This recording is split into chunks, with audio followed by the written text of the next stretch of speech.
দিনের কর্মসূচি ঘোষণা দিয়েছি।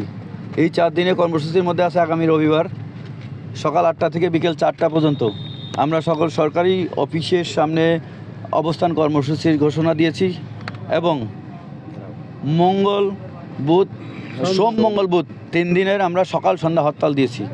আমরা ইতিমধ্যে আপনারা জানেন যে 5 দিনের কর্মসূচি দিয়েছিলাম, সেটি আজকে শেষ হতে যাচ্ছে। আর আগামী যে 4 দিনের কর্মসূচি দিলাম এর মধ্যে যদি আমরা কোনো ভালো কোনো ফল না পাই আমরা আরও কঠিন কর্মসূচিতে যাব। আমাদের দাবি আদায় না হওয়া পর্যন্ত আমরা আমাদের কর্মসূচি অব্যাহত রাখব। এবং আপনারা দেখেছেন যে বাগেরহাটের সর্বস্তরের জনগণ, কৃষক, শ্রমিক, পেশাজীবী, আমাদের শিক্ষক, ছাত্রছাত্রী সকল স্থানে আমাদের এই কর্মসূচি স্বতঃস্ফূর্তভাবে পালন করেছে। আমরা সর্বদলীয় সম্মিলিত কমিটি আমরা কর্মসূচি ঘোষণা দিয়েছি, কিন্তু এটা হরতাল পালন করেছে জনসাধারণ সর্বস্তরে। আমাদের দেখা যায় মোল্লারহাট থেকে আপনার শরণখোলা, আমাদের বাগেরহাট থেকে মোংলা, প্রতিটি মোড়ে মোড়ে জনসাধারণ রাস্তায় এসে তারা ব্যারিকেড দিয়েছে এবং আমাদের এই হরতাল কর্মসূচি পালন করেছে।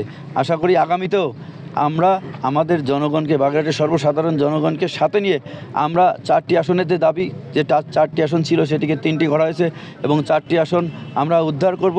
আমাদের এই 4টি আসন বহাল হওয়া পর্যন্ত আমরা মাঠে থাকব। ধন্যবাদ আপনাদের। 5 দিনে আমরা যে কর্মসূচি দিয়েছিলাম শান্তিপূর্ণভাবে আজকে শেষ হতে যাচ্ছে, কিন্তু এখনও পর্যন্ত নির্বাচন কমিশনের পক্ষ থেকে আমাদের কাছে কোনো মেসেজ বা কোনো ধরনের যোগাযোগ আমরা পাই নাই। বা সব বিষয়ে কমিটি আছে, তারা কাজ করছেন। আমাদের সিনিয়র আইনজীবী অ্যাডভোকেট ওয়াহিদুজ্জামান দীপু, ব্যারিস্টার জাকির এবং অ্যাডভোকেট ওয়াদুদ সাহেব, ওনারা কাজ করছেন এবং হয়তো আগামী সপ্তাহে আমরা রিট করা হবে।